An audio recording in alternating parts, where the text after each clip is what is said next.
देखिए हर खबर यहीं पर, सब्सक्राइब कीजिए TV9 भारतवर्ष। अगला जो सवाल है, 2 सवाल बाकी हैं और डॉक्टर अरविंद आप प्लीज स्टैंड बाय पर रहिएगा, मैं आपके पास आ रहा हूं। फिर सुधांशु जी आपके पास। क्या चीन के नकली सामानों से कोरोना का खतरा ज्यादा बढ़ गया है? क्या चीन के नकली सामानों से कोरोना का खतरा ज्यादा बढ़ गया है? हाँ 88%, ना 9%। ये 9% कौन है? खैर चलिए, कह नहीं सकते, इनका कोई इंटरेस्ट ही नहीं है, 3% है। खैर सीधे चलता हूं।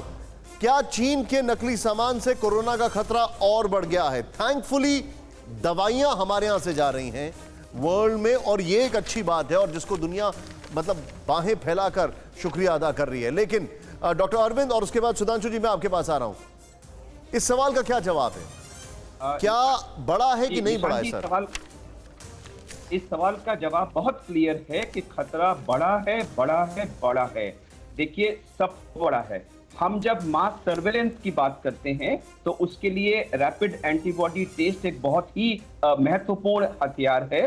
जो 5 लाख किट्स वहां से आए हैं, आपने देख लिया कि आईसीएमआर को 2 दिन के लिए उस पर रोक लगानी पड़ी है, शायद वो डिफेक्टिव है। तो पूरी की पूरी जो हमारी सर्वेलेंस की प्रक्रिया है वो ठहर गई है उनके डिफेक्टिव किट्स देने की वजह से, नंबर 1। नंबर 2, हमारे जो फ्रंट लाइन वॉरियर्स हैं, जो डॉक्टर्स और नर्सेज और बाकी लोग हैं, जो पीपीई किट पहन करके सोचते हैं कि अब हम निर्भय होकर के इस मरीज की सेवा कर सकते हैं क्योंकि ये किट हमारी जान बचाएगा, लेकिन वही किट उनके लिए जानलेवा साबित हो रहा है और इतने सारे डॉक्टर्स की, नर्सेज की ऑलरेडी डेथ हो गई है। कल 2 यंग नर्सेज की डेथ हुई है इंदौर में। इस सब के लिए कौन जिम्मेदार है? ये सारा का सारा जिम्मेदारी बिना किसी संदेह के 100% चाइना की ओर जाती है। तो इसमें कोई संदेह नहीं है कि उनके नकली और घटिया सामान देने की वजह से पूरे विश्व को इस बीमारी से रोकने में, उसके अपने हेल्थ केयर को प्रोटेक्ट करने में,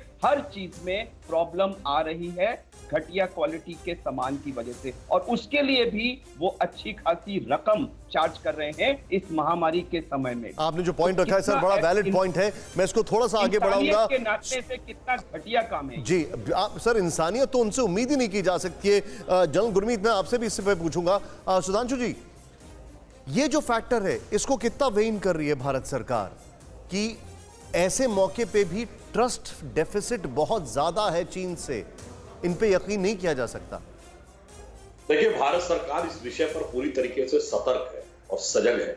इसीलिए चाइना से आने वाले एफडीआई का अब कोई भी सीधा अप्रूवल नहीं होगा, प्राइम मिनिस्टर ऑफिस के थ्रू ही उसे रूट होना होगा, जिसको लेकर मैं इसके लिए ताली बजाऊंगा सर, आपने बहुत अच्छा फैसला किया ये।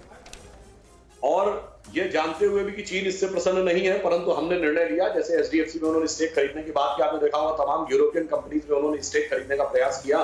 तो इस स्थिति का लाभ उठाकर कहीं भारत में वो इस प्रकार से स्टेक्स न खरीद लें। ये भारत की अपनी सार्वभौमिकता के लिए और अपनी भविष्य की। सर, एचडीएफसी का वो जो डील था वो नहीं हो पाया ना, if I am not wrong?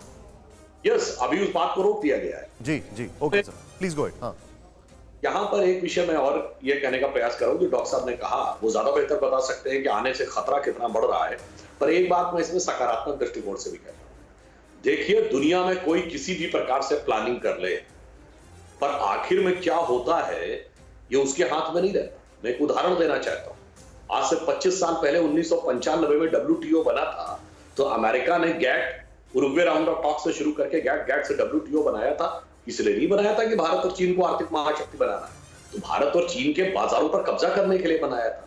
पर उसका परिणाम क्या हुआ? चीन आर्थिक महाशक्ति बन गया, भारत दूसरी बड़ी आर्थिक महाशक्ति बन गया।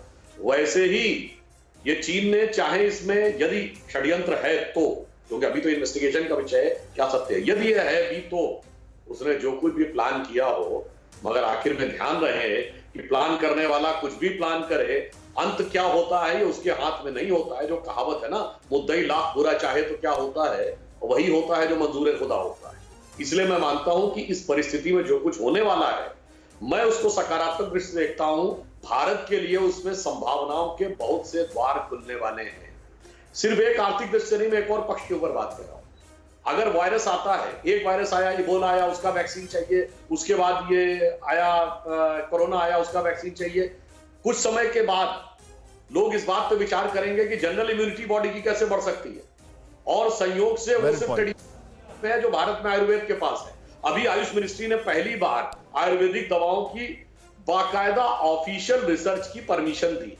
तो हो सकता है आने वाले वर्षों में हम कुछ बात साइंटिफिकली। सुधांशु जी, आपने जो बताया ना, ये देखिए, यही हम कोशिश कर रहे हैं, अपने दर्शकों को एक पॉजिटिव मैसेज देने की भी कोशिश कर रहे हैं। परवाह देश की, सोमवार से शुक्रवार रात 10 बजे TV9 भारतवर्ष पर।